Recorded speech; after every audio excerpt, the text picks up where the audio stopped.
You've seen it a million times, right? That steady, brilliant red line of a laser beam? It's the classic, from barcode scanners to science fiction movies.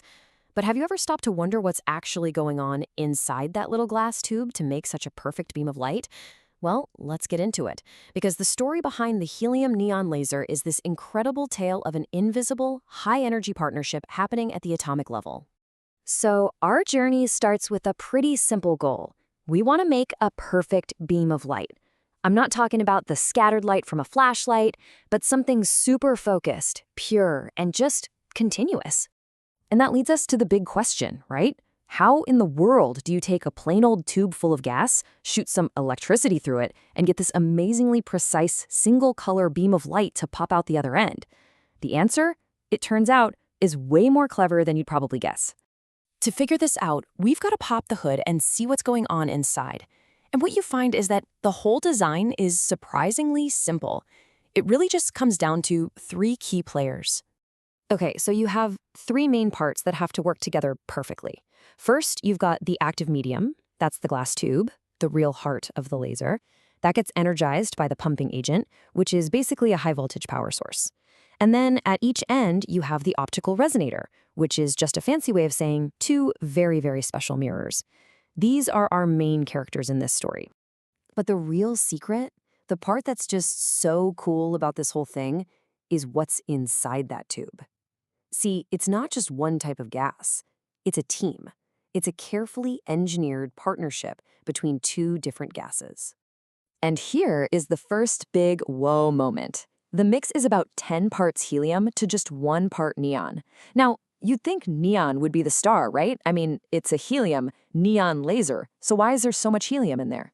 Well, it turns out helium has this super important behind-the-scenes job. This is where you see the teamwork. Think of helium as the ultimate hype man. Its only job is to soak up all the energy from the electricity. But here's the thing, it can't make the light itself. That's neon's job. Neon is the star of the show. Helium is just there to efficiently pass the energy over to neon at the exact right moment. And that brings us to the absolute core of the physics here, this invisible handoff of energy.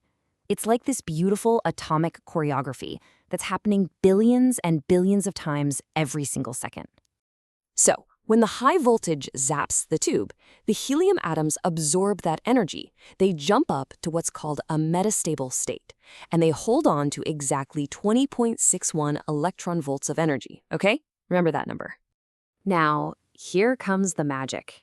It just so happens, by this incredible coincidence of physics, that a neon atom has a state that requires almost the exact same amount of energy to get to, 20.66 electron volts. And this right here is the secret sauce to the entire laser. The fact that those energy levels are so perfectly matched means that when an excited helium atom bumps into a chill neon atom, it can transfer all its energy over perfectly. It's like a perfectly thrown alley-oop on a cosmic scale. This whole process is what pumps the neon atoms full of the energy they need. So let's walk through that dance one more time. Step 1 is the pump. Electricity zaps the helium. Step 2, the handoff. That buzzed helium atom bumps into a neon atom. Step 3, emission. The neon atom can't hold on to all that energy, so it drops down to a lower level and spits out a single particle of red light. That's our photon. And finally, depletion. The neon atom quickly gets rid of the rest of its energy, so it's ready for the next handoff. Okay, so that explains how we make one single photon of light. But how do you get from one little particle to a powerful, focused laser beam? Well, that's where a really cool chain reaction comes into play. The key is a wild process called stimulated emission. Here's the gist. If our brand new photon happens to fly past another neon atom that's still excited and holding its energy, it stimulates it. It basically tells that atom to release its photon right now. And the new photon is a perfect clone of the first one. Same color, same direction, everything. So now, one has become two. This is where those mirrors we talked about finally come in. They create what's basically an echo chamber, but for light. These photons bounce back and forth between the mirrors, through the gas, millions of times. And every time they pass through, they stimulate more and more neon atoms, creating this huge avalanche of identical, perfectly aligned photons. One of the mirrors isn't fully reflective, so it lets a little bit of that light escape. And that's the laser beam we see. And I've got one last amazing little piece of engineering for you. Remember that final step where the neon atom has to reset and get back to its ground state? Guess how it does that? It literally just bumps into the cold walls of the glass tube. This quick cool down is absolutely crucial for keeping the laser efficient. It makes sure there are always fresh neon atoms ready for another energy handoff from helium. The tube itself is a part of the machine. So, when you see that iconic red laser, you know now it isn't just about neon, it's about this perfect, hidden partnership between two totally different atoms, each with a special job, working together inside a brilliantly designed environment. It really makes you wonder, doesn't it?